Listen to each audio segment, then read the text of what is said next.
लाडकी बहिणीसाठी पुन्हा सामाजिक न्याय विभागाचा निधी वितरित केला गेला। सामाजिक विभागाचे 410 कोटी लाडकी बहीण योजनेसाठी वर्ग करण्यात आले। जुलै महिन्याचा हप्ता देण्यासाठी सामाजिक विभागाचा निधी वितरित केला गेला असल्याची माहिती आहे।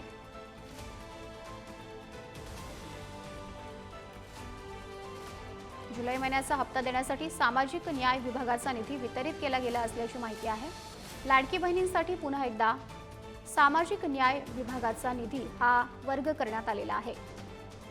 सामाजिक न्याय मंत्री संजय शिरसाट यांनी याबाबत अजित पवार यांची काही दिवसांपूर्वी भेट घेतलेली होती आणि या संदर्भात आपलं गाऱ्हाणं सुद्धा मांडलेलं होतं। मात्र पुन्हा एकदा सामाजिक न्याय विभागाचा निधी हा लाडकी बहिणीसाठी वर्ग करण्यात आला आहे।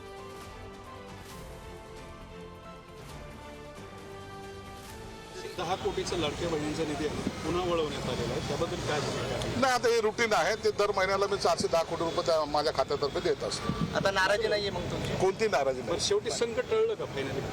ते मला माहित नाही। तर यावरती संजय शिरसाट यांनी सुद्धा आपली प्रतिक्रिया दिलेली आहे। लाडकी बहिणींसाठी आता सामाजिक न्याय विभागाचा निधी हा पुन्हा एकदा वळवण्यात आलेला आहे। याआधी सुद्धा सामाजिक न्याय विभागाचा निधी हा लाडक्या बहिणींसाठी वर्ग करण्यात आलेला होता आणि पुन्हा एकदा आता तो निधी वर्ग केल्याची माहिती आहे।